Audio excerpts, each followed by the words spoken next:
Well, hello, folks. So I am on my wife's Lexus RX300. I am getting a P0171, which is a it basically means that it's richening the mixture. It's experiencing more air in bank one, which is the bank closest to the firewall on the 3.0 V6 Toyota Lexus 1MZ FE engine.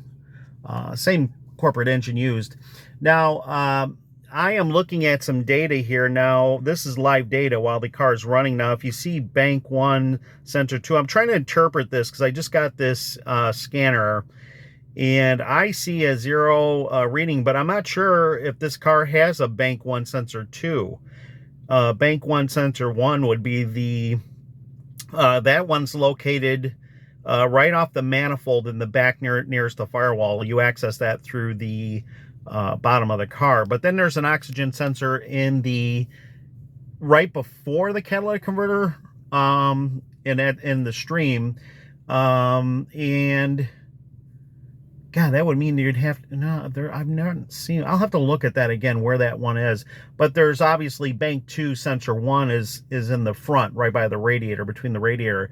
Now, P0171 could be a number of things, indication of lean. Here, let me go back. Okay. And I'll bet you, I just cleared the data, the code.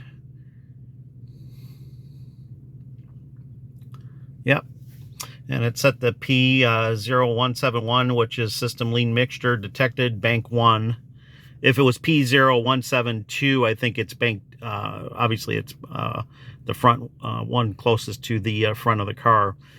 But if I go to, let's see, live data, I'm just getting to learn this tool because I always had a basic scanner. This one is the XTools.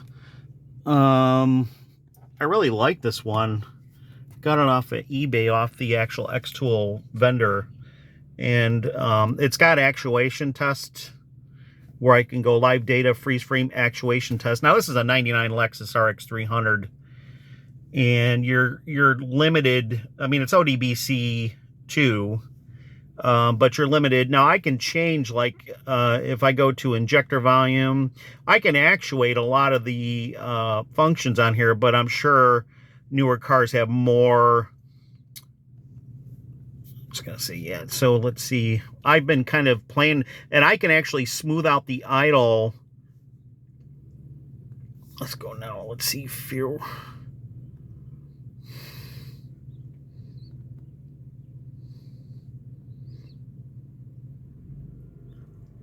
Yeah, so just because the computer is richening up to compensate for more air being detected, it's got that bank 2 is richened up quite a bit. So when I lean it out manually, the idle smooths out dramatically, and you can do that just by the actuation test. So there's 25. If I go negative, yeah, it makes a huge difference. So it's definitely running rich to compensate. Yeah, there's a whole host of things you can do with the actuation tests. You can even do like open and close the door locks and the sunroof. You can test the restraints system. But like I said, I think more integration is probably prevalent in the newer Lexus Toyota cars, or most cars. But if I go back to actuation test, now let's go to live data. Let's see, live data. I got a custom.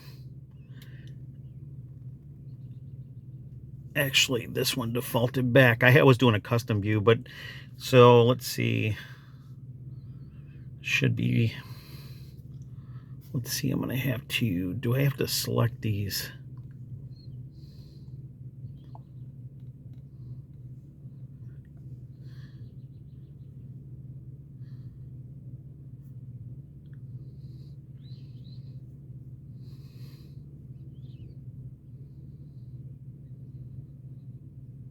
Yeah, so it's still reading live data. Coolant temperature 197. I'm sitting here idling. It's cool out. It's about That says 70 degrees, but it feels a little bit cooler than that. Let's see, short trim. You can see there's the problem right there. Long trim 152.29, so that's maxed out. It should be much lower. And the computer's trying to compensate for the added air that it's detecting. Now, in this case, it could be a multitude of things. It actually narrows down to about maybe about 5. It could be the mass airflow sensor. I did take that out and clean the wire and just clean it up with the CRC mass airflow sensor cleaner I had on hand. I am thinking it's bank 1 oxygen sensor, which is right off the manifold underneath. I'm kind of suspecting that's what's causing it. I'll bet you. What I'm going to do is I somehow, for some reason, can't find my O2 socket. So I ordered another socket set off of Amazon, and it should be here tomorrow. Pretty decent set. And I'm going to go ahead and pull the oxygen sensors and swap them. I'm going to rotate bank 1, sensor 1 to 2 and see if that follows it. And we'll see what we get here with the numbers. Obviously, the numbers will change. But this XTool is pretty nice. I'm really liking the diagnostics. And like I said, the newer the car, the more functions you have. If we go home,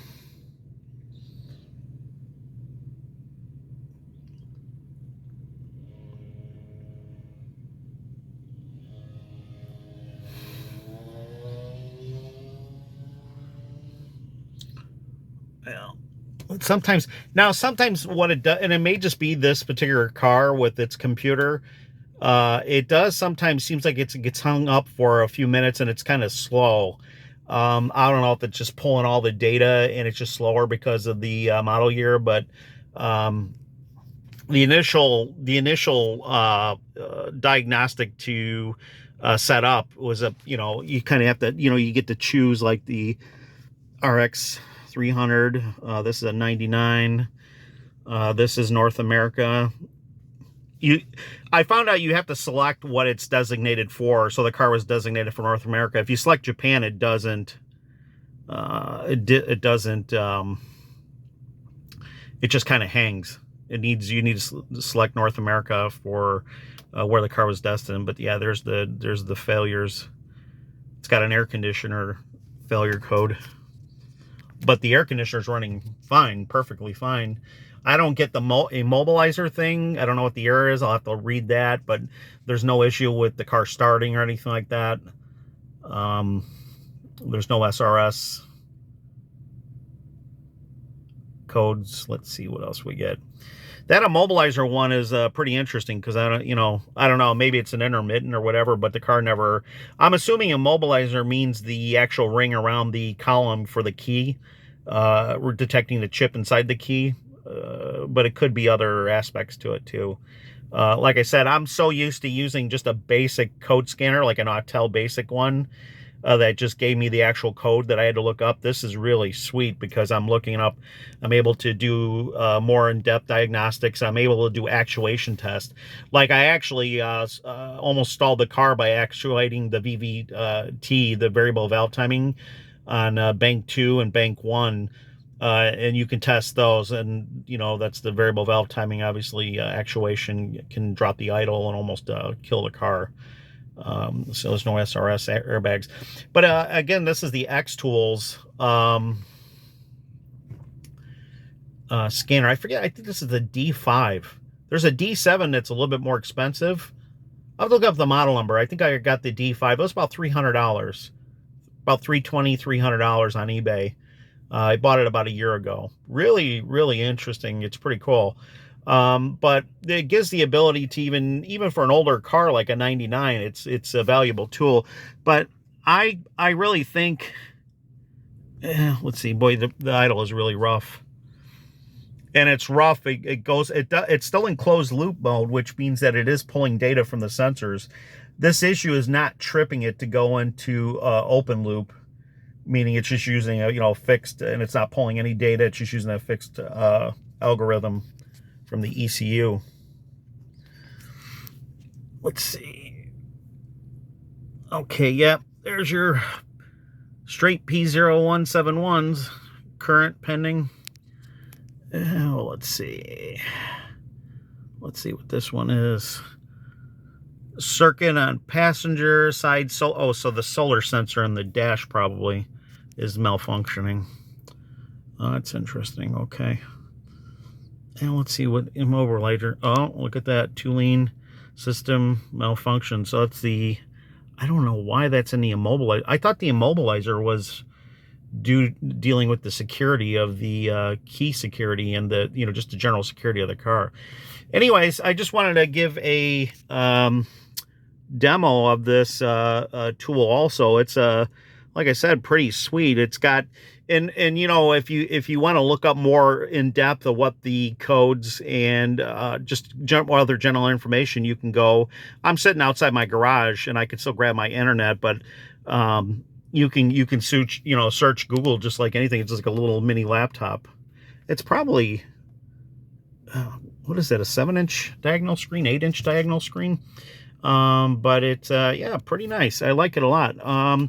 But I'm really thinking that, after cleaning the mass airflow sensor, I did do a spray of liquid. I'm going to turn the car off. It'll just drive me nuts.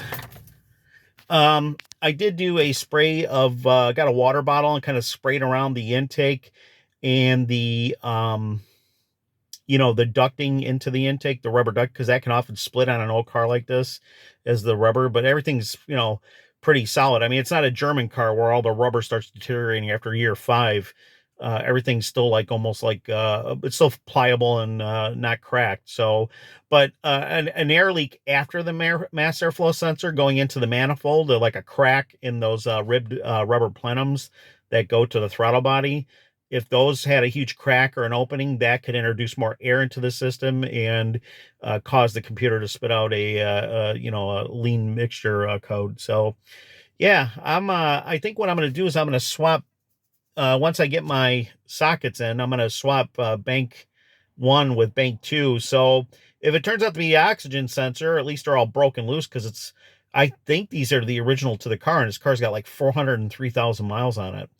And I know if you follow my videos last year, I did a cylinder number 4 valve burnt, like acetylene torch hit it. And I had to basically lap in a new replacement valve. I used a DJ aftermarket valve, and so far that's been running perfect. That was clearly, you could run a compression test on it, and you could see it was like almost zero compression. So in this case, everything still got good compression. So the other thing is too, is that lean bank 1 P0171 could be caused by a fuel pump. It's the original fuel pump not putting enough pressure, starting to fail, or a plug screen in the tank, the filter. Also, it could be caused by an injector that's plugged and not functioning correctly, emitting enough fuel, so it's causing an air code to show more air than fuel, and then it's trying to, the computer's trying to compensate, and that's why you see that number, that high number, and of course the gas mileage goes down too, and the idle is real rough. So yeah, we'll try that tomorrow after my wife gets back home. She needs the car. Obviously, when it's out on the highway, it's running good, probably because it needs obviously more fuel at highway speed. But when she gets to a light, rolling up to a light, she can feel the engine kind of idling rough, and it makes sense. And like I said, with the let me see if I can get to the diagnostic screen. I can go back. There's other reviews of this. I think a couple others have done reviews of it, and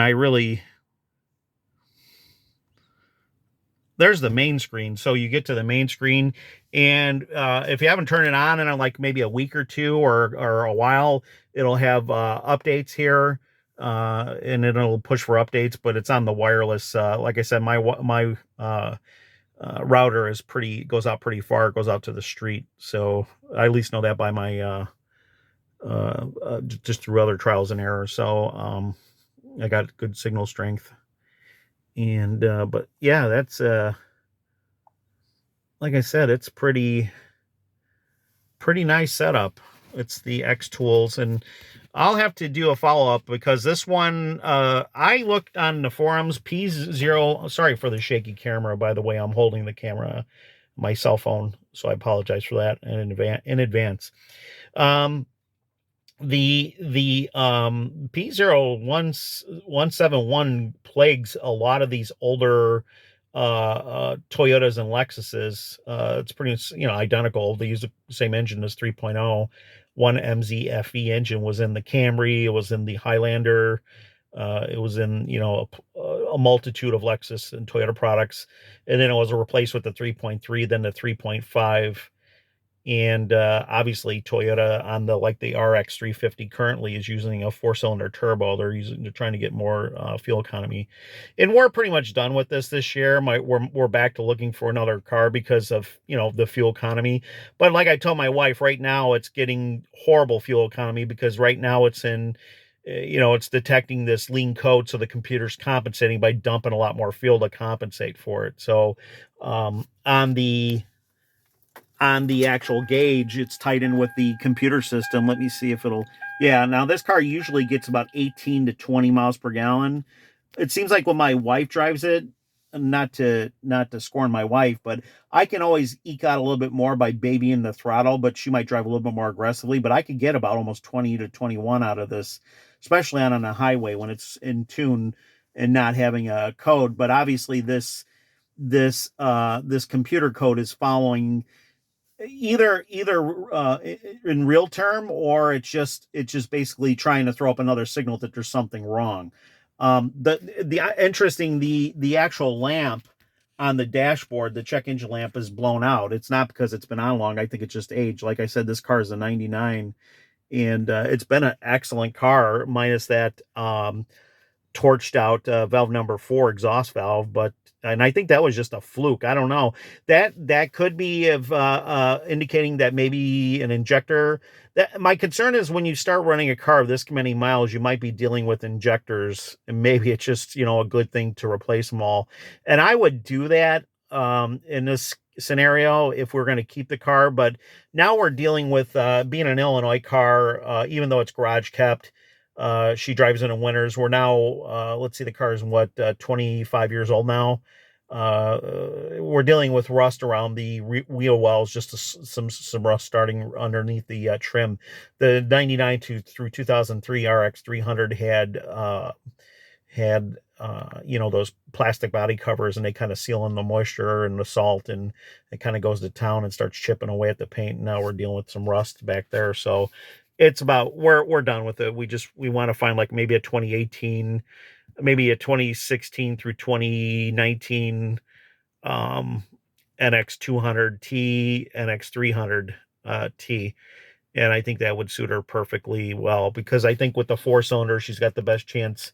Obviously I told her, if fuel economy is a ultimate concern, you need to go with either the RAV4, but even that probably doesn't get that much better gas mileage. You're probably going to get about 24, 25, maybe some RAV4 and NX200T or 300s can chime in. But she originally wanted to look at like a 2000. She's going to early retire next year, likely. She's thinking about it, and she not for sure yet. She's really liking her job. She got a promotion last year and she's liking her job. So I'm not sure if she's ready to retire yet. But either way, if she did or didn't, we want to get this purchase out of the way. And basically the 350 is the V6. Now I'm trying to push her to getting the NX200T or 300 because I want the 4-cylinder. But in real world terms, that thing's still a heavy vehicle, and that 4-cylinder, even with the turbo, it's putting about the same horsepower. This was 220 horsepower. It puts out about the same horsepower, probably less torque, as the 350, and it's still pulling a heavy body. But you're not going to get, with that combination, you're still SUVs just don't, especially these Lexus, heavy SUVs. They have a lot of mass to pull, and you're not going to get any huge gas mileage. I've seen a couple people like on one person on YouTube filmed his 2012 350, and he was getting about 25 to 26, but I think in real world you're looking more like closer to 20, 21 miles per gallon, even with the, this is a four-speed automatic. This is the 140U transmission, the notorious one that had issues. And then they went to the 5-speed automatic and a 6-speed on the RX350, and then eventually to an 8-speed. But the extra gears would help with gas mileage too. But again, I mean, you're pulling an SUV, it's pretty heavy. You're still fighting the wind, and you're still fighting because you're higher up than a car, and you're still fighting the mass of the weight of the car. And, then the thing is, it makes a difference to get all-wheel drive or front-wheel drive only.